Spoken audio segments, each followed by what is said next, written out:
Vaguiv ici et bienvenue pour ce nouvel exposé cartographique. Alors aujourd'hui, bien entendu, je vais faire suite à la vidéo que je vous ai présentée la dernière fois où je parlais des caricatures que j'ai réalisées sur les menaces qui pèsent sur la Lituanie. Et donc aujourd'hui, ça va être la présentation d'une carte réalisée sur le même sujet, ces menaces qui pèsent sur ce pays européen. Pour cela, donc bien sûr, je vais me baser sur la carte que j'ai réalisée en début de mois et je vais vous l'éplucher donc point par point. À la fin de ma précédente vidéo, j'avais plus ou moins fini sur une vue très simplifiée, histoire de vous situer le pays.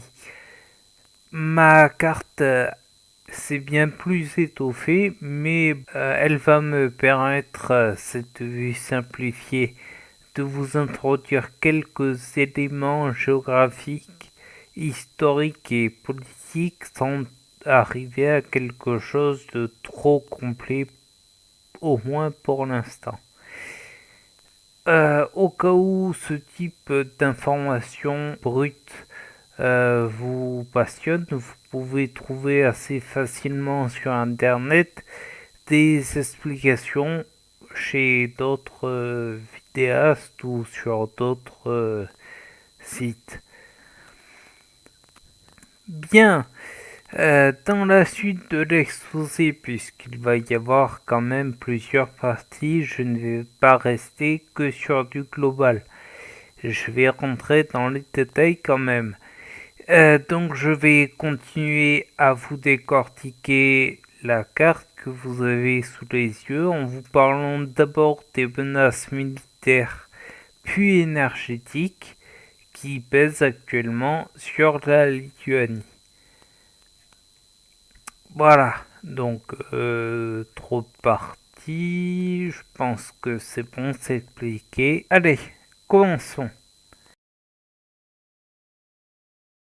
Bien, commençons par la fameuse présentation assez large dont je vous parlais à l'instant. La Lituanie est un pays au nord-est du continent européen. Depuis plusieurs années, ce pays est, en même temps que les autres pays baltes, il a été et il est reconnu par l'ONU comme faisant partie de l'Europe du Nord. La Lituanie est issue d'un important royaume millénaire qui a été interrompu au moment de la Seconde Guerre mondiale, envahi par les nazis puis par les soviétiques. Comme les autres nations annexées par les soviets, la Lituanie a retrouvé son indépendance à la chute de l'URSS. Depuis, elle est rapidement devenue un pays membre de l'OTAN et enfin, mais surtout, membre de l'Union européenne. Voilà, pour la base. Maintenant, passons au reste.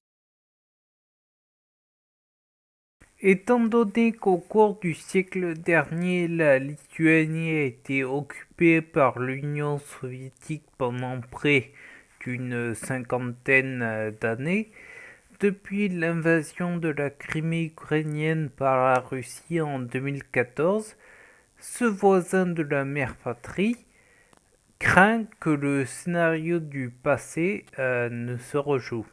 La Lituanie n'est pas directement frontalière de l'énorme pays-continent russe, mais avec la Pologne, elle entoure l'enclave de Kaliningrad, qui est un territoire possédé par Moscou, donc russe.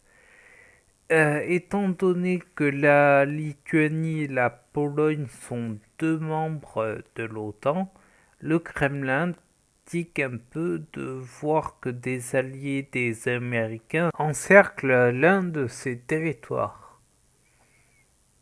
Afin d'assurer la défense de son territoire, l'armée russe a pris la fâcheuse habitude de régulièrement déployer des missiles nucléaires dans l'oblast de Kaliningrad, et il y aurait chez ce voisin de la Lituanie assez de missiles pour raser n'importe laquelle de ces villes, voire plusieurs en même temps. Toujours sous couvert de défense, chaque année, la Russie mène des manœuvres militaires à un point ou un autre de son territoire. L'année dernière, 2017 donc, les entraînements de l'armée russe ont eu lieu le long de ses frontières ouest, en coopération avec l'armée du Bélarus. Le scénario suivi était de résister à une invasion militaire menée par 3 pays totalement imaginaires et fictifs. Mais bon, on comprend assez vite desquels il pourrait s'agir. Alors, le Bélarus est un État indépendant qui s'est également extirpé de l'ex-URSS, mais ce voisin suit des tendances politiques assez particulières et prend très souvent le parti du Kremlin au cours des diverses discussions internationales. Le 19 juin dernier, Alexander Loukachenko, le dirigeant du Bélarus, a accueilli Vladimir Poutine, le dirigeant de la Russie. Bien sûr, rien que de très normal ici entre deux pays amis. Mais quelques jours plus tard, au cours d'un discours sur l'économie de son pays, le Bélarus, Loukachenko a indiqué que son pays allait devoir faire partie d'un autre pays pour ne pas servir de paillasson sur la scène internationale, ou alors devoir faire face à une guerre civile comme en Ukraine. Vu la position politique de M. Loukachenko, et étant donné qu'il a précédemment vertement insulté les diplomates de l'Union européenne, il y a fort à parier que lorsqu'il parle de rapprochement, il n'évoque pas vraiment un rapprochement en direction de l'Ouest. Pour en revenir à la Lituanie, ce pays est bien séparé de l'oblast de Kaliningrad par le fleuve Niemen, ou Neman selon la prononciation, pour ce qui est de la frontière nord de l'enclave. Par contre, pour sa bordure à l'est, les pays baltes ont une tendance, enfin, les pays baltes sont très plats et uniformes, donc il n'y a aucune délimitation physique naturelle entre l'oblast de Kaliningrad et la Lituanie en allant vers l'est. Du coup, en 2017, le gouvernement lituanien a fait ériger un grillage afin de mettre un terme à la contrebande trop régulière dans la région entre l'oblast et la Lituanie. Mais aussi, ce grillage est là pour éviter aux militaires russes de malencontreusement s'égarer du mauvais côté de la frontière. À ce sujet, j'ai une petite anecdote à vous faire partager. Alors, l'histoire ne se passe pas exactement en Lituanie, mais elle se passe chez un autre de ses voisins baltes, l'Estonie, qui a topographiquement plus ou moins le même type de séparation entre l'Estonie et la Russie. Une partie est bordée par un cours d'eau, mais il y a un bout de frontière où il n'y a pas de délimitation, ni colline, ni autre. Donc en 2014, Eston Cover, garde-frontière estonien, a été enlevé dans son poste de garde par l'armée russe. Bien sûr, Moscou a affirmé que Eston avait traversé la frontière et que ses soldats l'avaient attrapé, rattrapé même, lors de son infiltration. Il a finalement été échangé un an plus tard contre des agents russes, des espions russes, appréhendés en Estonie. Cette affaire choque surtout parce que selon les Russes, Eston Cover aurait été intercepté en plein milieu de son infiltration, alors que pour les Occidentaux, l'affaire est un enlèvement réalisé par un commando anonyme équipé de matériel de brouillage. Comme ça a été indiqué, les grillages qui séparent désormais les pays baltes de la Russie n'ont aucune chance d'arrêter des chars, mais permettent de marquer clairement les frontières entre ces pays.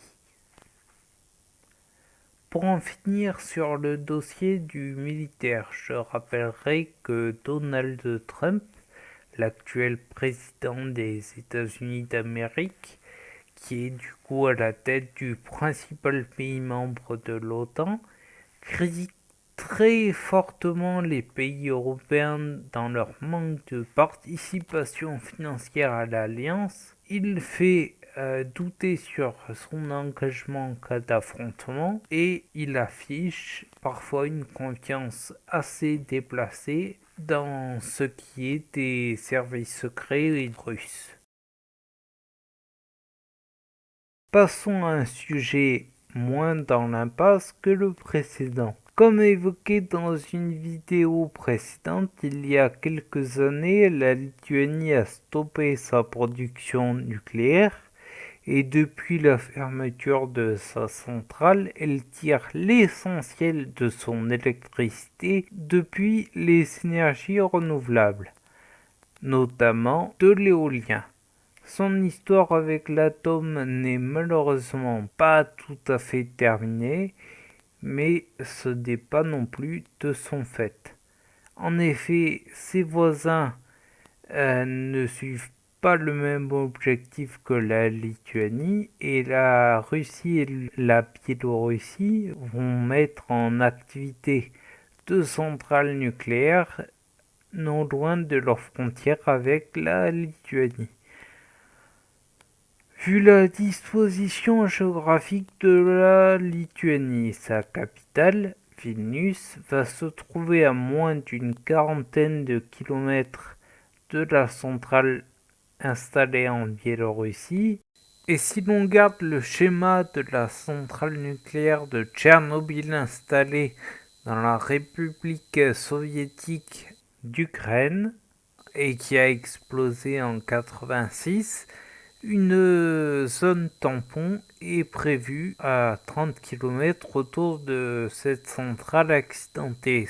Sauf que dans le cas de la centrale nucléaire installée maintenant en Biélorussie, 30 km ça arriverait aux portes de la capitale Vilnius et les experts reconnaissent que dans le cas de Tchernobyl, un cinquième du territoire du pays voisin est également touché par les retombées radioactives. Venons-en à une autre énergie fossile, le gaz. Une grande partie de la consommation de gaz dans l'Europe est assurée par l'importation du gaz russe. La Lituanie ne fait pas exception à cette habitude et son réseau est directement relié à l'axe gazier qui traverse le Bélarus en provenance de la Russie. Toutefois, afin de limiter l'emprise russe, la Lituanie fait désormais livrer son gaz par tanker depuis la Norvège, Le terminal de Klaipėda propose donc une autre source de gaz et a tendance à renverser la situation. Il la renverse au point de même pouvoir irriguer le voisin au nord de la Lituanie, la Lettonie. Pour l'autre voisin amical du sud, la Pologne, un gazoduc est prévu à la construction pour relier les réseaux gaziers des deux pays. Entre le militaire et l'énergie, la Lituanie évite donc de justesse les menaces qui pèsent sur elle, et étant donné que la Lituanie est un pays de l'Union européenne, il serait assez intéressant que les citoyens des autres pays européens à l'ouest de l'Europe prennent conscience que la situation de l'autre côté du continent n'est pas aussi détendue. Voilà, ce sera un peu tout pour cette fois-ci. J'espère que vous avez apprécié cet exposé, que vous n'hésiterez pas à le partager. Comme à chaque fois, vous pouvez retrouver l'intégralité des réalisations montrées ici, soit sur mon compte Tipeee, compte mondialement accessible et donc régulièrement et massivement visité, soit sur mes blogs, qui sont tout aussi connus. La prochaine fois, je vous parlerai du gaz sur le continent européen, ce sujet qui m'a été inspiré, qui concorde parfaitement avec la saison actuelle. Voilà. Bon allez, je vous lâche. Equipa Massimo.